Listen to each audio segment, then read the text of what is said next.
시간이 됐네요. 자, 진행하겠습니다. 안녕하세요. 예, 자, 화엄경 공부 시간입니다. 잠시 마음을 좀 가다듬는 명상을 하고 공부를 하도록 할게요.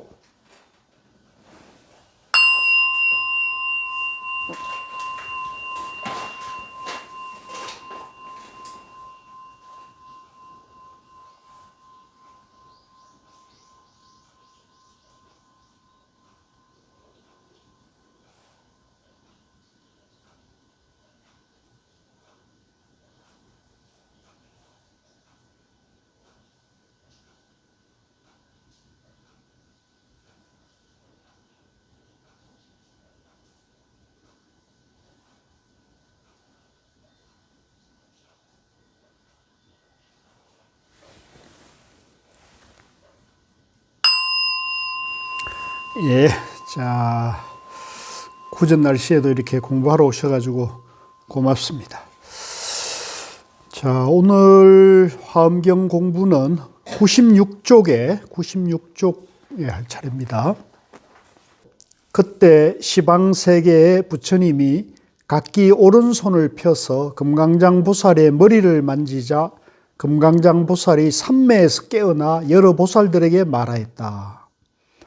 불자들이여, 보살의 서원은 깊이 다져져 있어 혼잡함이 없고, 그러니까 우리가 깨달음으로 가는 그런 사람의 목적, 서원은 이제 확고하기 때문에 흔들리거나 복잡함이 없어요.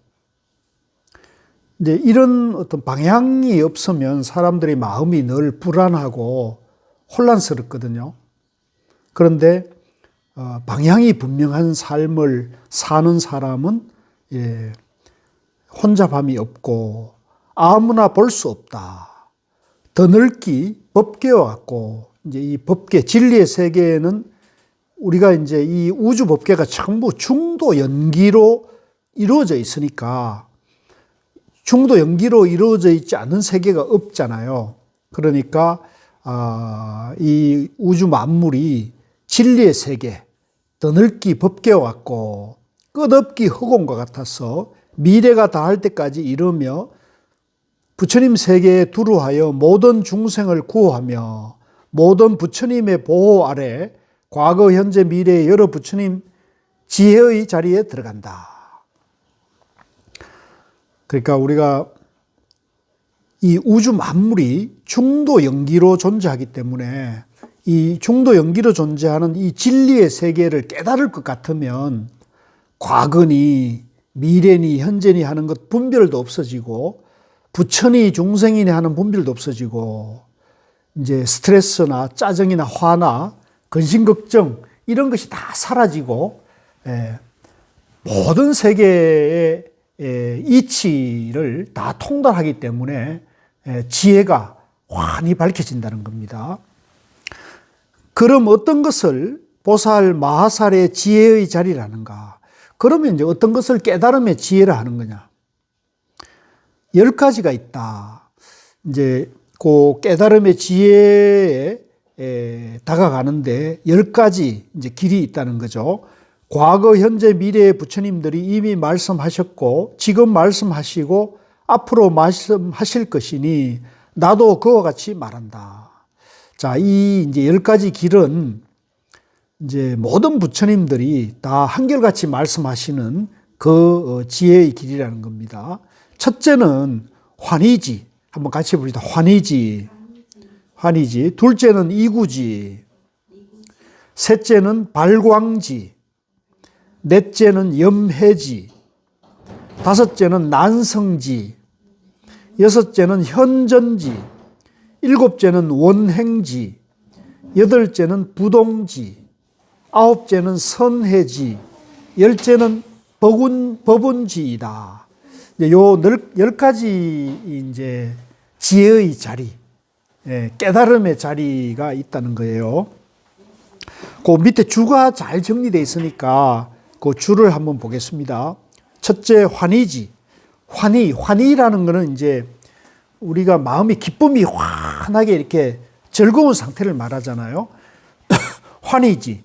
처음으로 불성의 이치를 보고 번뇌를 끊으며 자리이타하여 희열에 가득 찬 지위.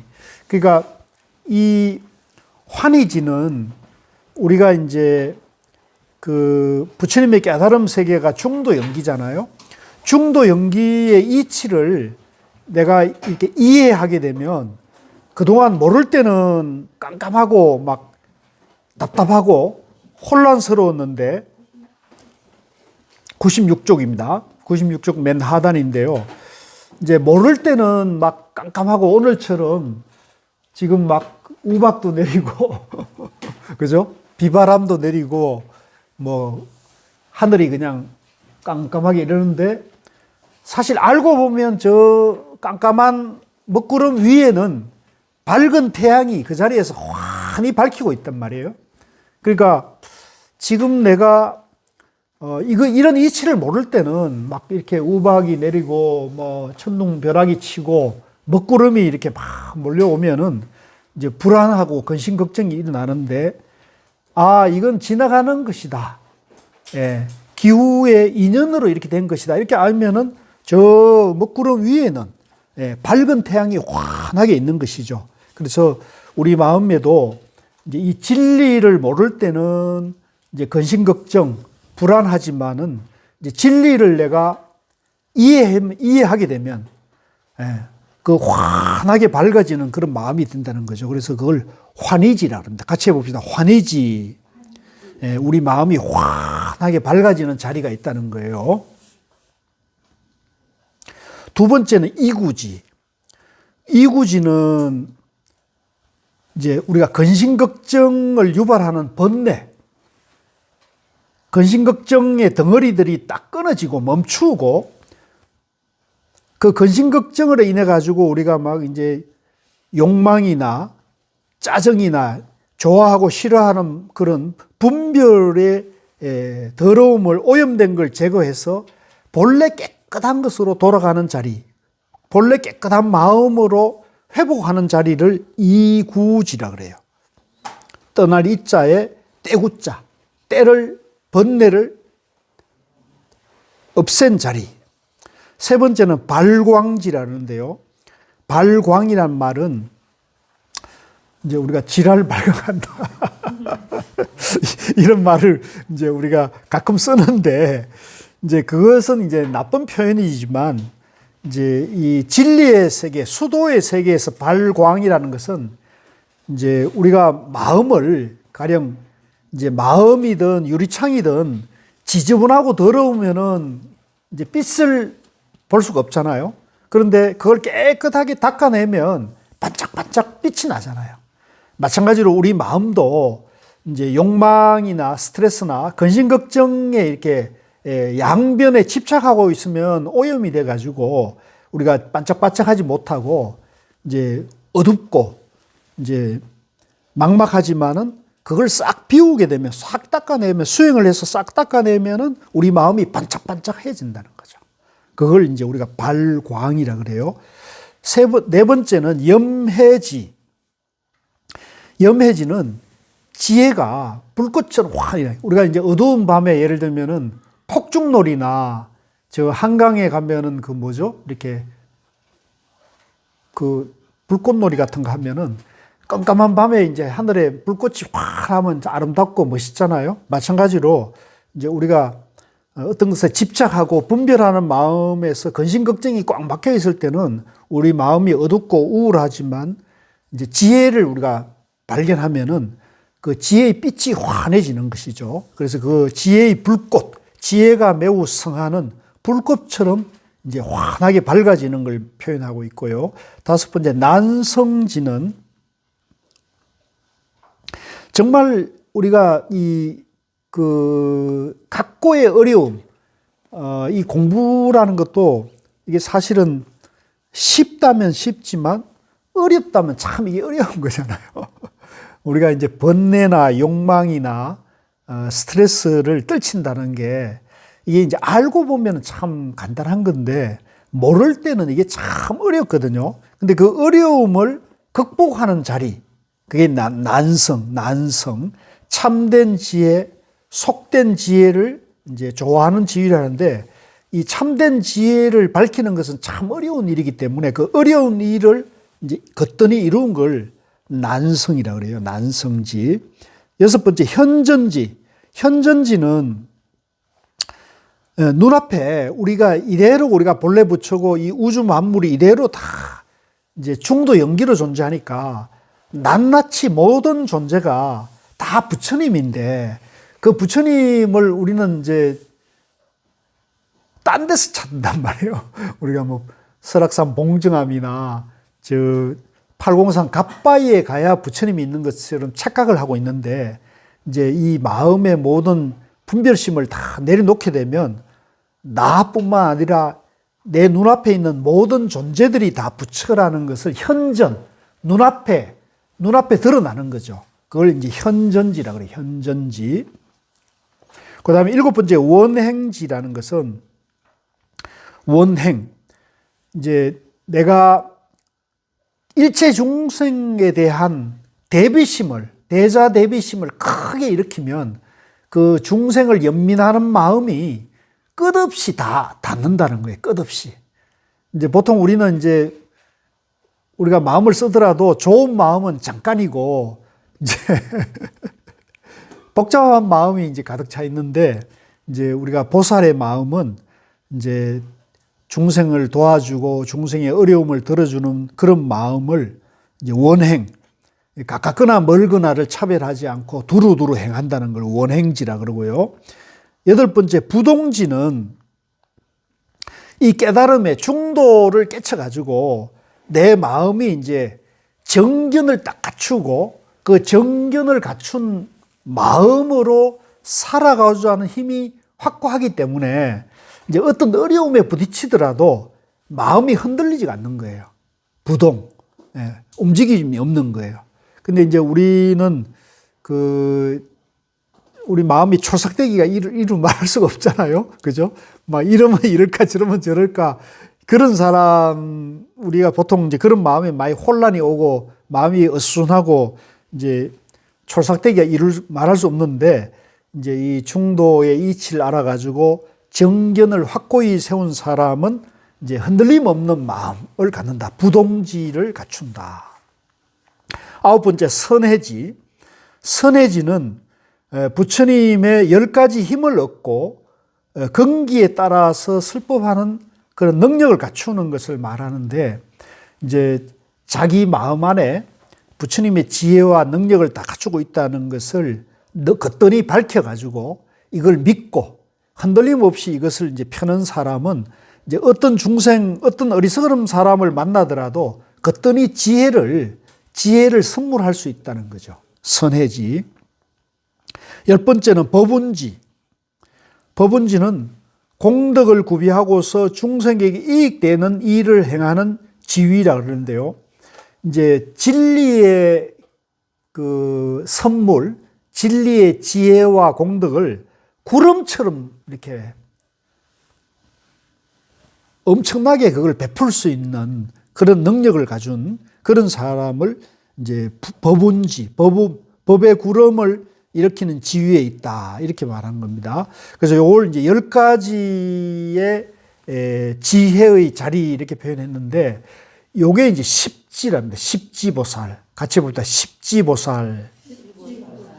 그러니까 10가지 보살이 환희지, 이구지, 발광지, 염해지, 난성지, 현전지, 원행지, 부동지, 선해지, 법운지가 10가지 단계라 할 수도 있고 10가지를 다 갖춘 것이라 할 수도 있고요. 보살이 십지보살이라고 그래요.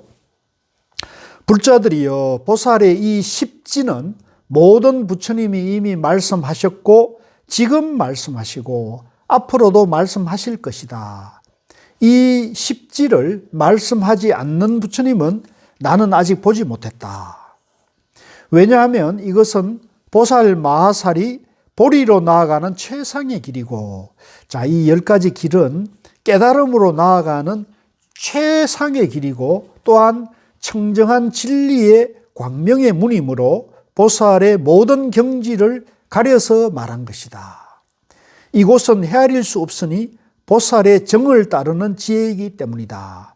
자, 이것은 이제 헤아릴 수 없다는 것은 누구나 다 갖춰져 있기 때문에, 이것은 분별할 필요도 없고, 또 보살이 정이라는 것은 보살이 이것을 체험하고 이것을 깨달은 지혜이기 때문이다 라는 것입니다. 보살 십지의 이름만을 들고 나서 잠잠히 있는 것을 보고 여러 보살들은 그 까닭을 몰라 궁금하게 생각했다. 자, 97쪽입니다. 그 가운데 해탈월 보살이 대중들의 이런 마음을 살피고 금강장 보살에게 개성으로 물었다. 밝게 깨달으시고 염과 지혜의 공덕을 갖추신 분께서 무슨 일로 뛰어난 자리만을 말씀하시고 역량을 가지고도 해설하지 않으십니까?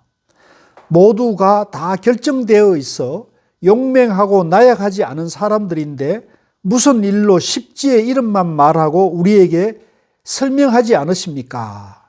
여러 경지에 깊고 묘한 이치를 여기 모인 대중들이 듣고자 하며 기질도 나약하지 않사오니 분발하여 말씀해 주옵소서. 큰 지혜가 있어 두려움이 없는 금강장 보살이 이 말을 듣고 거기에 모인 이들을 즐겁게 하려고 개성으로 말하였다.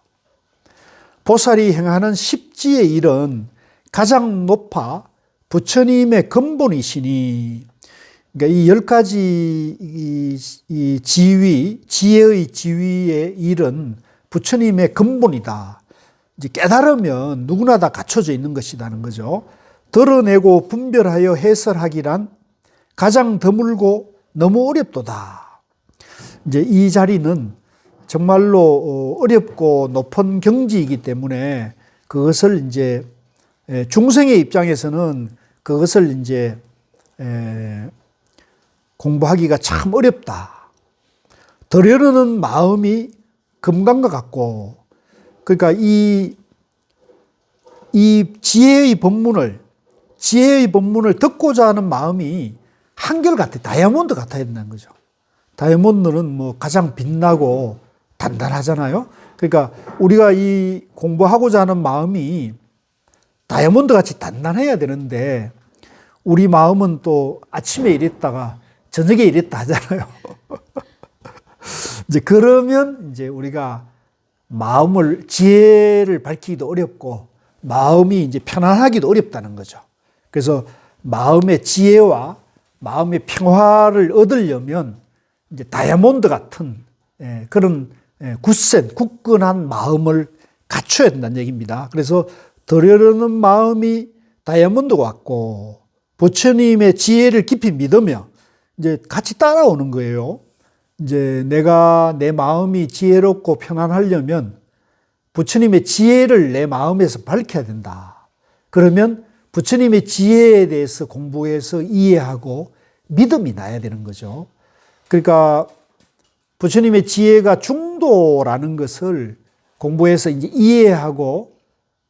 이해하게 되면 믿게 되고, 믿게 되면 나도 이렇게 마음을 쓰면 지혜로워지겠다라는 확신이 있어야 되는 거예요.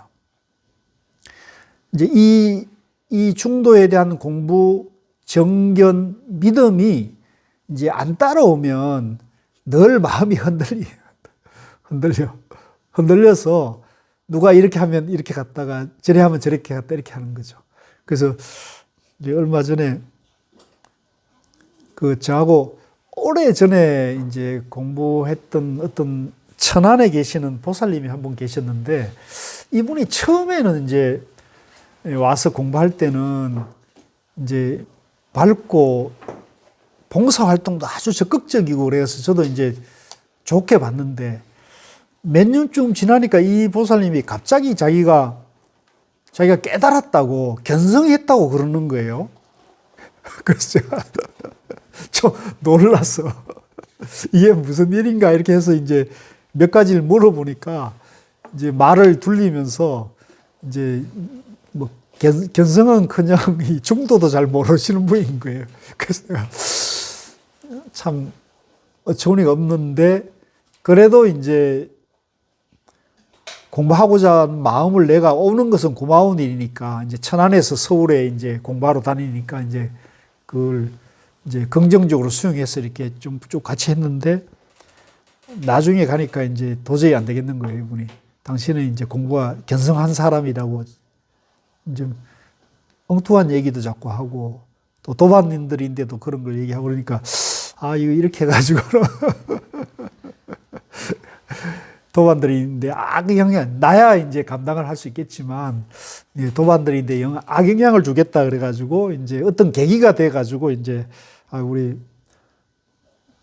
보살님은 우리 공부의 방향과 맞지 않으니까, 이젠 그만 나오시고, 다른 더 좋은 데를 찾아가셔야 되겠다고, 내가 이제 그렇게 말씀을 드렸어요.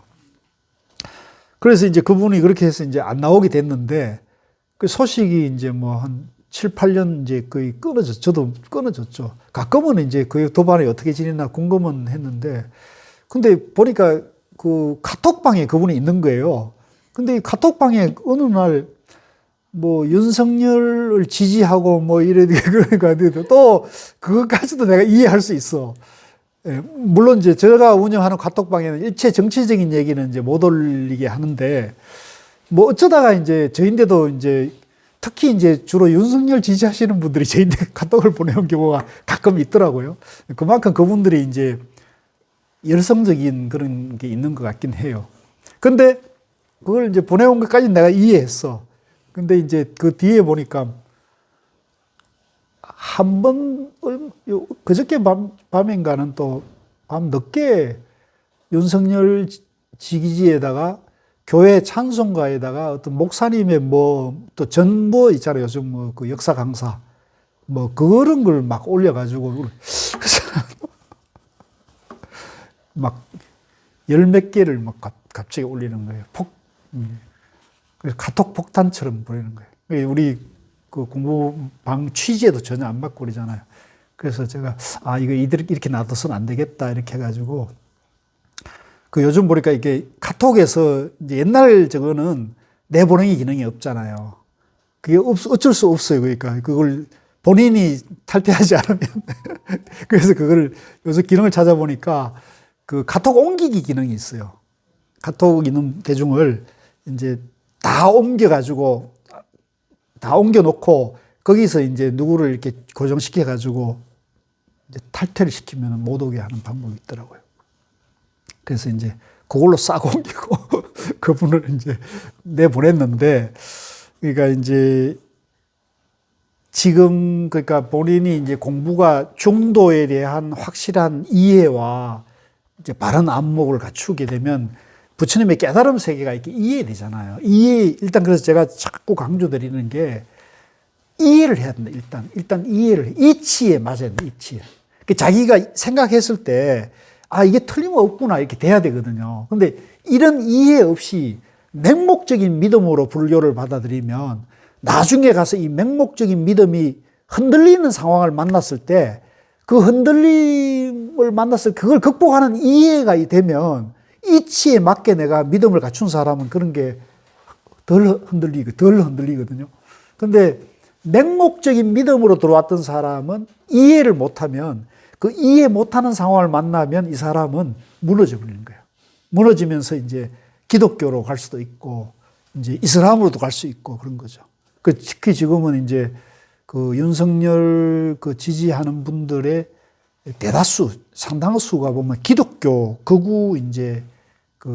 거구적인 그런 분들이 굉장히 그 적극적으로 하나의 그 신앙처럼 그렇게 하는 분들이 있더라고요. 그러니까 그분들에겐 그게 자연스러워요. 왜냐하면 이제 우리 윤 대통령이 메시아처럼 받아들일 수 있거든요. 이제 우리 국가의 어떤 이런 위기 상황, 이런 상황에서 이제 중국 공산당, 이북 공산당이 국회에 빨갱이들이 접수하고 선거마저도 유린해서 이걸 살릴 수 있는 사람은 윤석열 대통령밖에 없다고 생각할 수가 있는 거예요.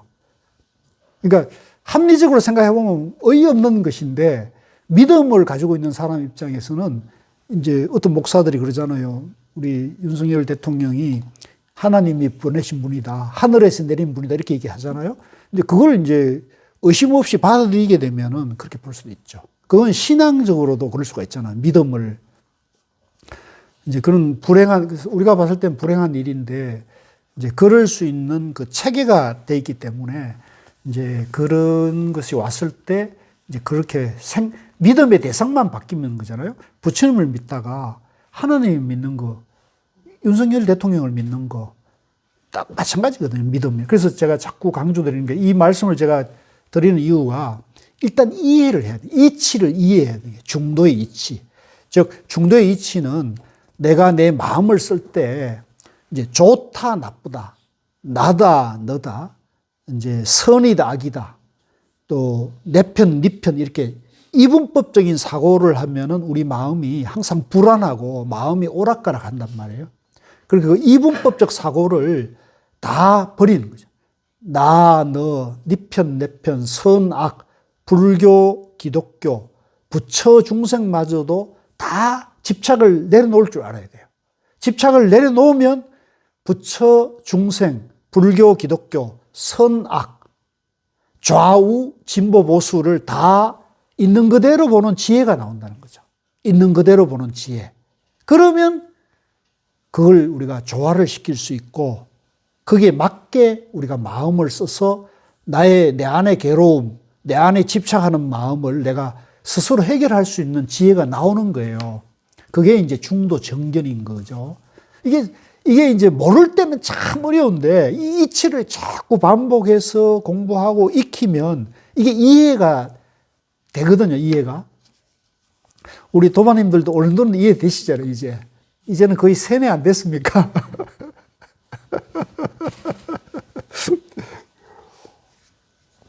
오죽하면 이걸 성철 스님은 이걸 중도 공식이라 그랬어요. 중도 공식.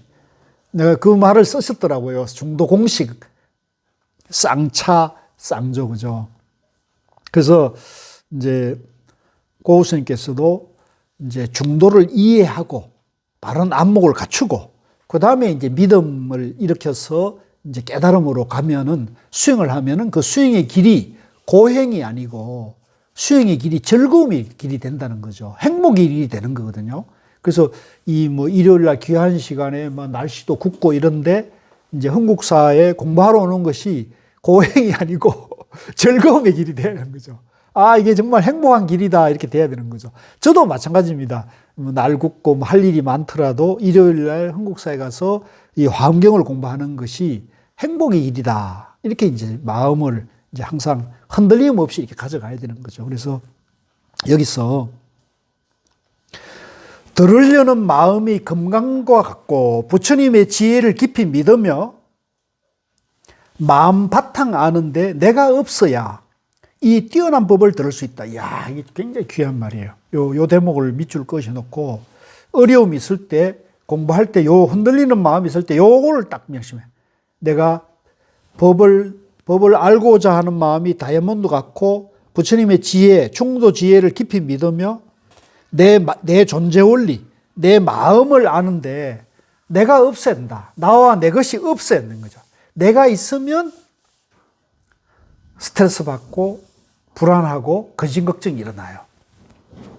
그러면 깨달을 수가 없고 생사윤회의 고통을 받게 되는 거죠. 그래서 내가 없어야 이 뛰어난 법을 들을 수 있다. 부처님의 지혜가 가장 뛰어나 헤아리기 어려움을 내가 아나니 세상에서 이런 도리를 모를 것이기에. 그러니까 세상 사람들은 이런 도리를 모를 거 아니야. 내가 없는 도리를 모를 거고 중도의 지혜도 모르잖아요. 세상 사람들이.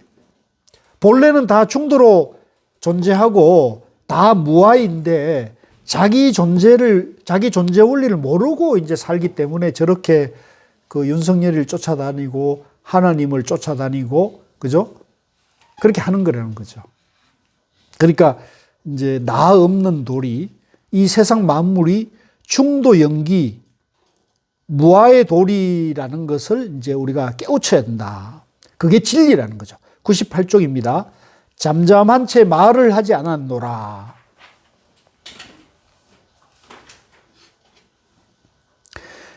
해탈월 보살이 다시 금강장 보살에게 말했다.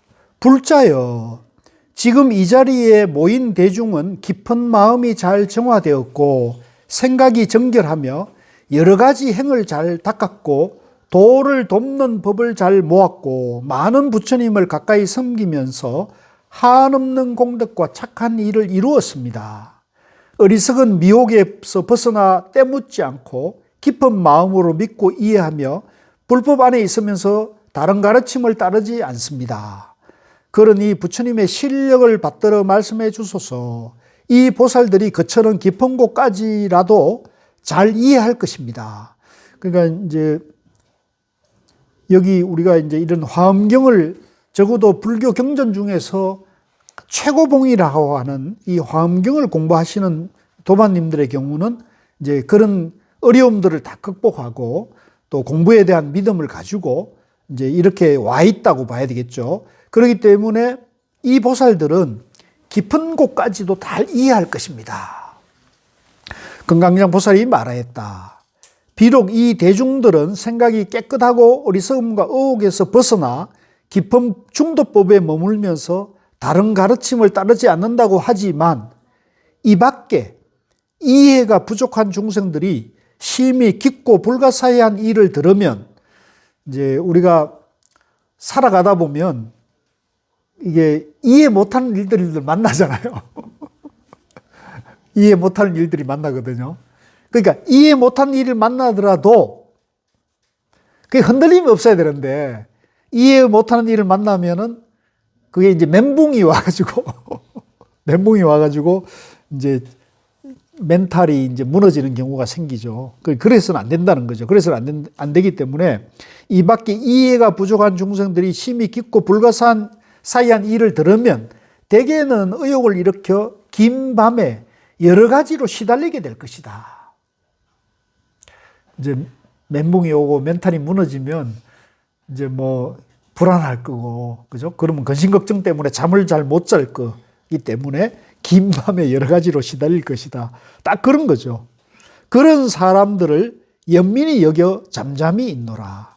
이제 그런 사람들에게 내가 함부로 이 귀한 법을, 법문, 진리를 내가 얘기하게 되면 놀라서 의심이 오히려 혼란이 오게 된다는 거죠. 이제 그럴 수도 있어요. 금강장 보살이 시방세계를 살피고 나서 모인 대중들에게 청정한 믿음을 더하게 하려고 개성어로 말했다. 자, 이제 대중들에게, 이제 법문을 듣고자 하는 대중들에게 둘러보니까 이제 이런 혼란이 있으면 안 되니까 신심을 더 이제 돈발하려고 개성을 이제 읊었다는 거죠. 정멸이 부처님의 행이시라. 이제 부처님은 깨달은 분이기 때문에 이제 모든 행은 삼매에서 오는 겁니다. 삼매에서 오기 때문에 쉽게 말하면 중도행을 하는 거예요.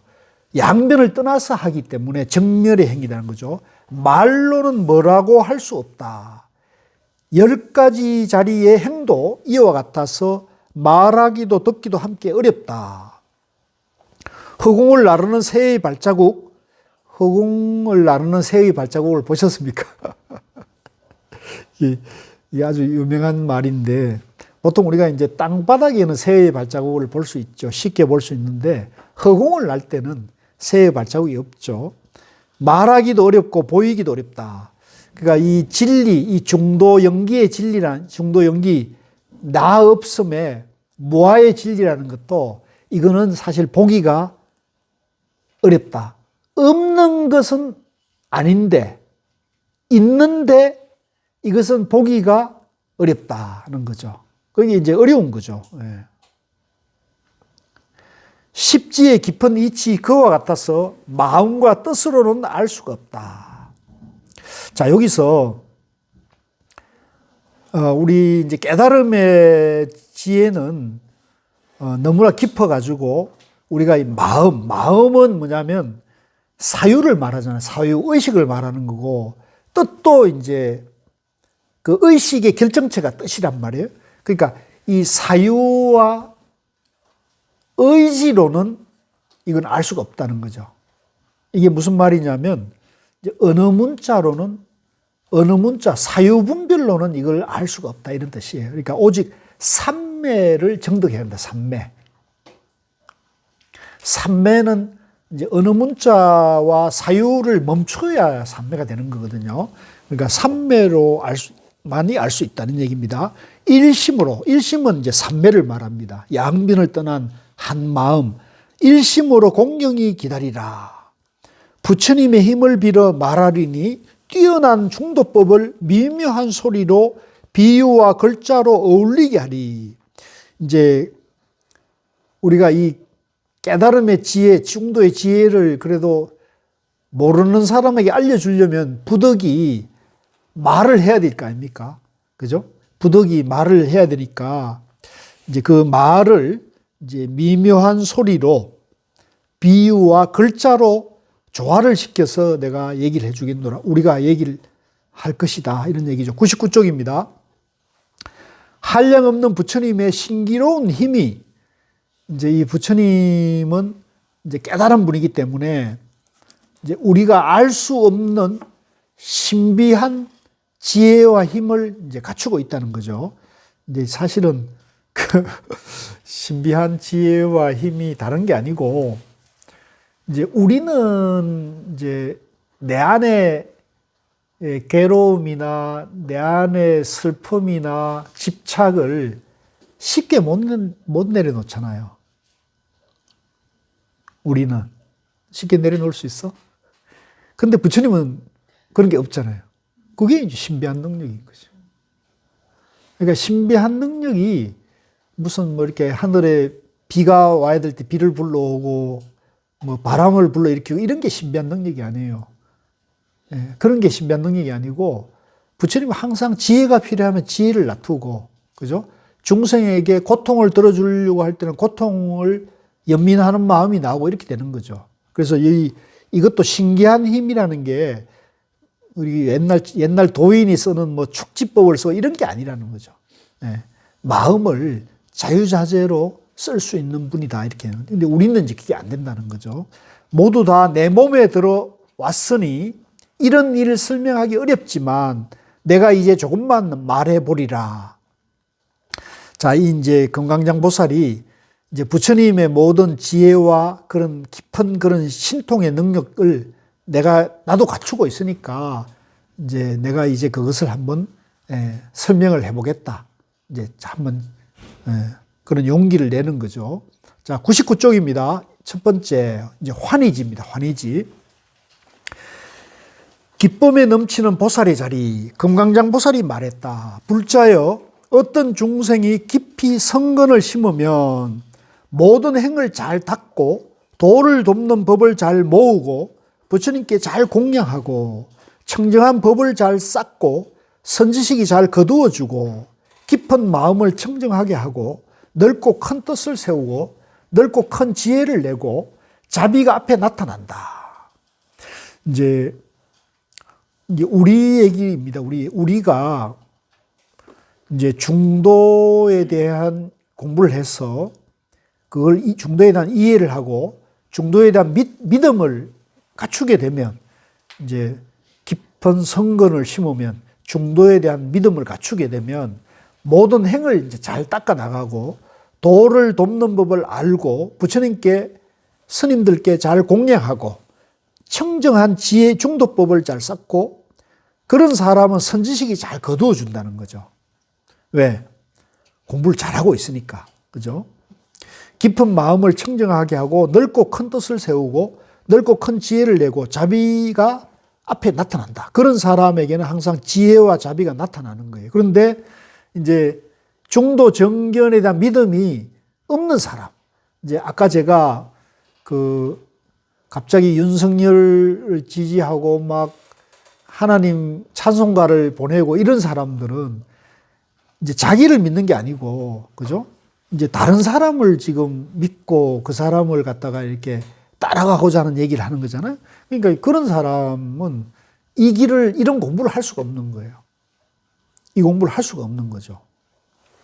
왜? 헛된 망상 속에 있는 거예요. 헛된 망상. 현실에 현실의 이치에 맞는 지혜가 나타난 게 아니에요. 그거는 자기 망상 속의 어떤 환영에 지금 집착하고 있는 것이거든요. 그런 사람은 무슨 얘기를 해줘도 그걸 받아들일까요? 어떤 얘기를 해도 안 받아들일 거예요.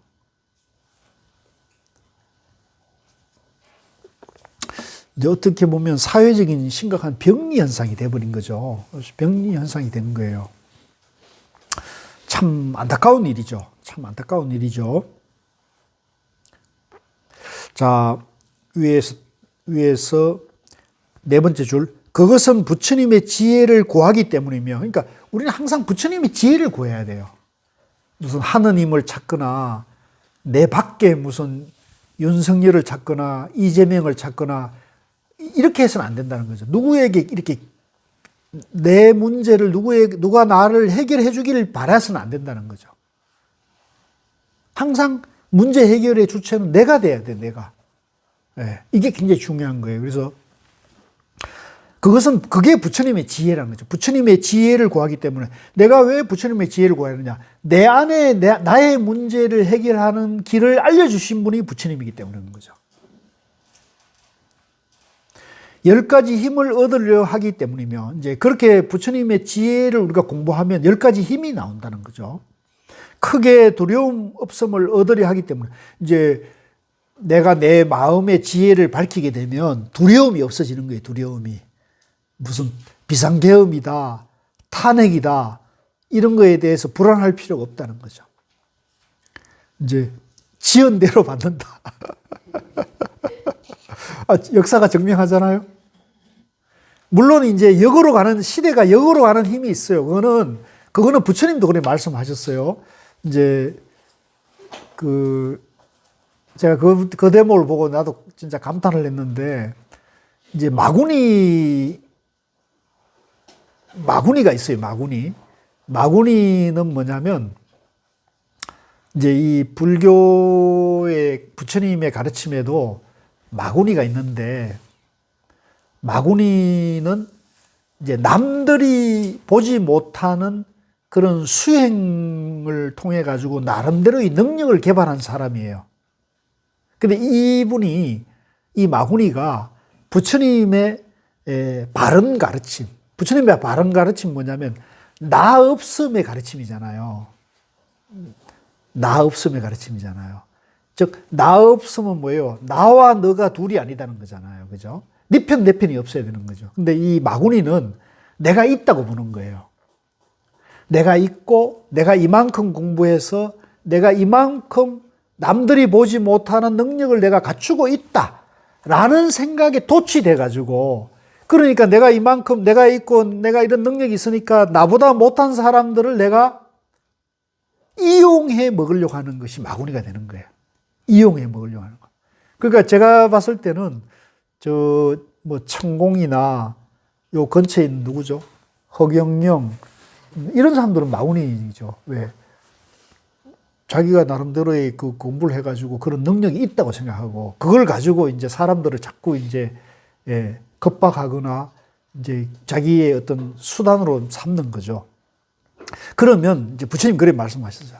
그런 마구니를 만나면, 마구니가 힘이 있을 때는 상대하지 말라 그랬어. 그러니까 마구니가 힘이 있을 때 내가 그거를 모르고 그 감당할 수 있는 내가 힘이 없는 사람이 그런 마구니 앞에 나가가지고 맞서다 보면 그 마구니의 힘에 의해 가지고 내가 욕됨을 당한다. 내가 희생당한다는 거예요. 무슨 말인지 알겠죠? 그러니까 우리도 이 공부를 해가 지혜로워야 되는 거예요. 저 사람 마구니다 그러면 저 마구니를 판단을 해야 돼. 저걸 내가 나의 힘으로 저 사람을 바로잡을 것인가, 아니면 내가 피해야 될 것인가 할 때 내가 저 사람을 능히 감당할 수 있으면 그걸 이제 쫓아가서 그걸 해결해 줘야 돼요. 근데 그게 아니면은 도망가야 돼. 그래서 부처님이 뭐라 그러냐면, 마구니를 만났을 때 마구니는 이제 세력을 모아가지고 이제 위세를 과시할 때, 마구니가 세력을 과시해가지고 그 힘이 있을 때는 절대로 맞서지 마라. 그러면서 비유를 뭐라 그러냐면, 활시를 떠났을 때, 힘이 있을 때는 모든 것을 다 뚫고 지나가는 거예요. 그죠?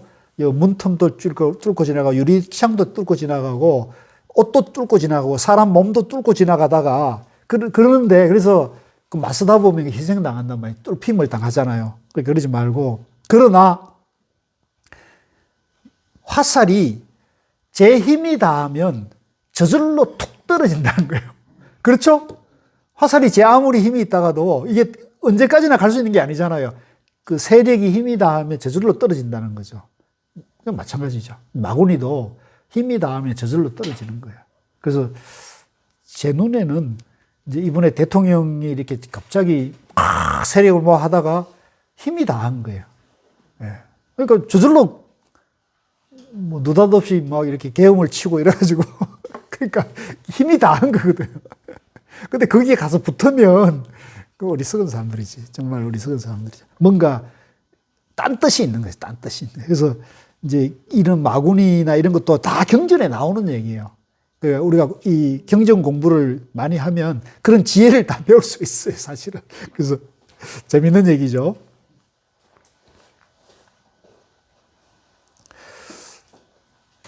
이제 크게 두려움 없음을 얻게 하려기 때문이며 부처님의 평등한 법을 얻게 하려기 때문이며 모든 세상을 구제하려 하기 때문이며 큰 자비를 밝히려고 하기 때문이다.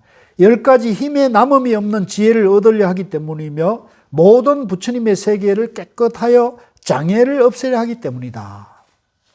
이며 한 생각에 모든 삼세를 알려고 하기 때문이며 큰 법륜을 굴려 두려움을 없애려 하기 때문이다. 불자여 보살이 이와 같은 마음을 일으키는 것은 대비심을 머리로 삼아 지혜가 늘고, 자, 이것도 이제 요 대비심, 이제 큰 연민심이라고 그래요. 연민심. 즉, 중생들이 고통받아 하고, 중생들이 불안하고, 중생들이 근심걱정에 휩싸여 있으니까 그런 분들을 도와주고자 하는 마음, 그런 분들을 구해주고자 하는 마음을 대비심이라고 그래요. 대비심. 그러니까 그 대비심을 머리로 삼아가지고 지혜가 늘고, 아, 내가 어떻게 하면 저 중생들을 도와줄 수 있을까 하는 마음에서 지혜를 늘리는 거죠. 좋은 방편에 포용되고, 방편을 써야 되는 거죠. 좋은 방편에 포용되고, 가장 뛰어난 깊은 마음으로 유지되고, 열의 힘이 한량없이 잘 관찰하고 분별하고 용맹한 힘과 지혜의 힘으로 걸림없는 지혜가 앞에 나타나고, 그러니까 이제 마구니가 막 세력을 끌어모아 가지고 힘을 과시할 때는 맞서면 안 되는데, 내가 그걸 능히 감당할 수 있는 지혜와 힘을 갖췄다 할 때는 그건 이제 맞설 수 있어야 되는 거죠. 맞설 수 있는 거죠. 근데 나는 그게 안 되는 것 같아요. 나는 그게 안 되는 것 같아.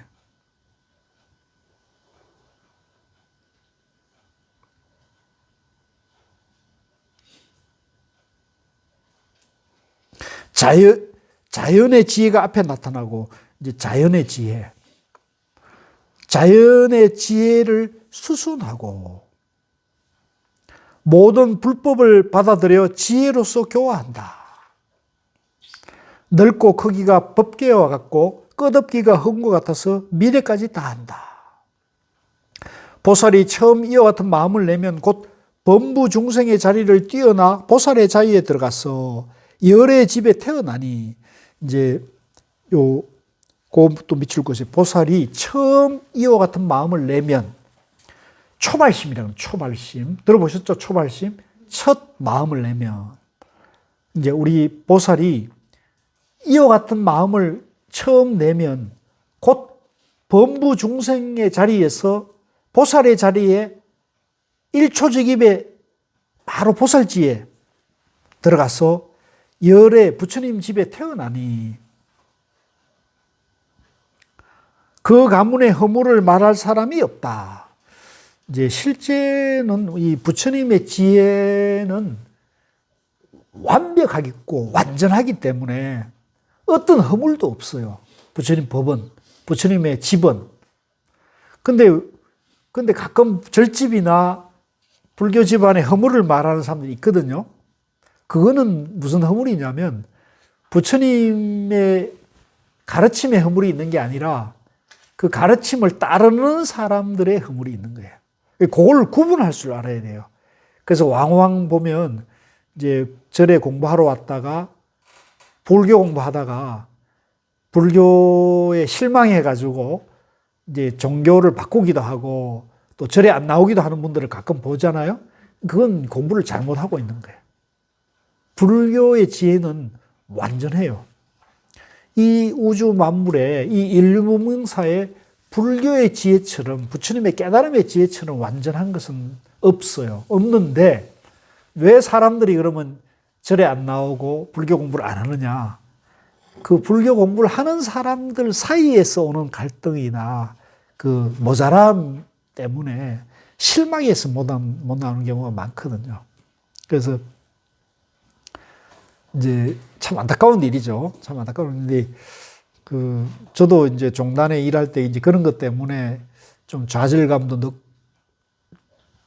느끼고, 이제 어떤 조금 방황도 하고 그랬는데, 다행히 저는 이제 고우 스님을 만나가지고 그 문제를 해결을 했어요.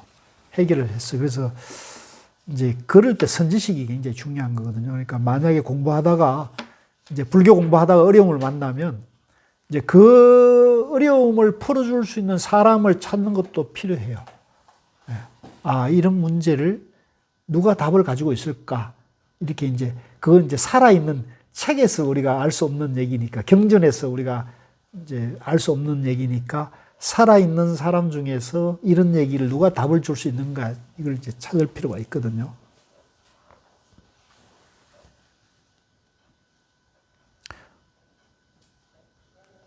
세상의 길을 떠나 출세간의 도에 들어가며 보살의 법을 얻고 보살의 처소에 머물며 과거, 현재, 미래가 평등한 데에 들어가 열애의 종자 가운데 반드시 최상의 보리를 얻을 것이다.